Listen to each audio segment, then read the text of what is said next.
Bismillahirrahmanirrahim. Assalamu alaikum.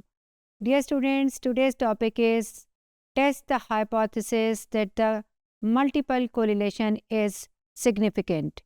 An exercise is taken for the illustration. Illustration is taken from the book Chaudhry Sher Mohammad, page 394, exercise number 21.30, B part.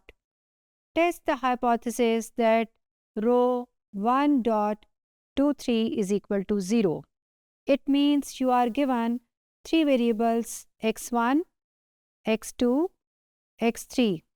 x1 is dependent variable and x1, x2 both are independent variables. ठीक है जी.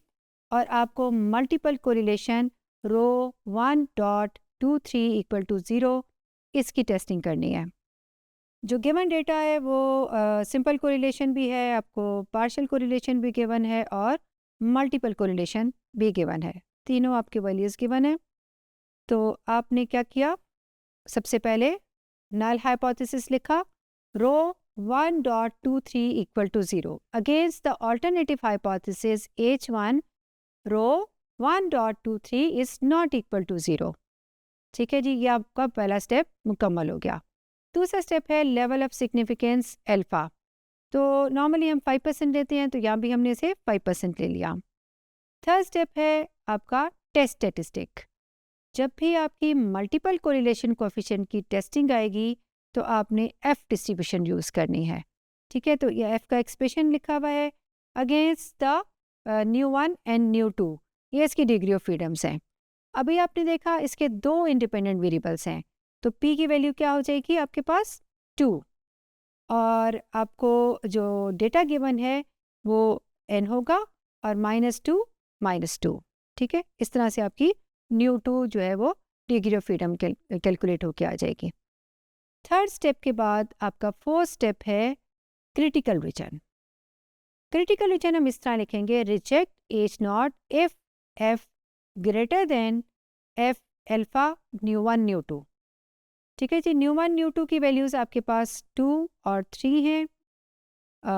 f की value जो है वो 9.55 आ गई. ये आपकी table value है. इस टेबल वैल्यू को अगर हम यहाँ रखें तो आपकी 9.55 ये क्रिटिकल वैल्यू है. ठीक है, इससे अगर आपकी वैल्यू ग्रेटर आती है तो रिजेक्शन रीजन में जाएगा, क्रिटिकल रीजन में जाएगा. और अगर आपकी वैल्यू जो है इससे लेस आती है तो फिर आप इसे एक्सेप्ट कर लेंगे, एक्सेप्ट H0. ठीक है, अब हम देखते हैं कि हमारा जो नेक्स्ट स्टेप है कंप्यूटेशन का, उसमें रिज़ल्ट क्या आता है. कंप्यूटेशन में आप देखिए f का एक्सप्रेशन लिखा और f की वैल्यू काफ़ी बड़ी वैल्यू आई है 39.04 और डेफिनेटली ये वैल्यू आपकी क्रिटिकल वैल्यू से बड़ी है. तो आपकी किस रीजन में जाएगी, ये रिजेक्शन रीजन में. तो आप इसके बाद जो कंक्लूजन देंगे वो कंक्लूजन क्या होगा, since our calculated value of f lies in the critical region or rejection region, therefore we reject H0 and conclude that the multiple correlation coefficient rho 1.23 does not equal to 0. यानी कि इसकी value 0 नहीं हो सकती, बल्कि 0 के अलावा कोई पॉजिटिव नेगेटिव वैल्यू एग्जिस्ट करती है. जो एक्चुअली आज के टॉपिक के बाद हमने ये देखा कि कोरिलेशन चाहे वो सिंपल हो, मल्टीपल हो, पार्शियल कोरिलेशन हो, हम पहले स्टेप में कोई ना कोई रिलेशनशिप फाइंड आउट करते हैं. जब रिलेशनशिप फाइंड आउट कर लिया किसी भी वेरिएबल और वेरिएबल्स के दरमियान में या सेट ऑफ वेरिएबल्स और एक डिपेंडेंट वेरिएबल के दरमियान में, तो अगर वो एग्जिस्ट करता है तो कोरिलेशन को तो कभी भी ज़ीरो नहीं होना चाहिए. तो नल हाइपोथेसिस का रिजेक्ट होना ही ठीक है. और अगर नल हाइपोथेसिस रिजेक्ट हो गया तो इसका मतलब है कि कोरिलेशन एग्जिस्ट करती है, रिलेशनशिप एग्जिस्ट करता है. लेकिन अगर आपका नल हाइपोथेसिस एक्सेप्ट हो जाता है, इसका मतलब है ज़ीरो हो गई. अगर ज़ीरो हो गई तो दो जो वेरिएबल्स जिसके दरमियान आप रिलेशनशिप को स्टडी कर रहे थे उनके दरमियान कोई रिलेशनशिप एग्जिस्ट ही नहीं करता. ठीक है, उनमें कोई ऐसा ताल्लुक ही नहीं है जिसकी वजह से कोरिलेशन जो है वो कोई वैल्यू उसकी कैलकुलेट हो सकती.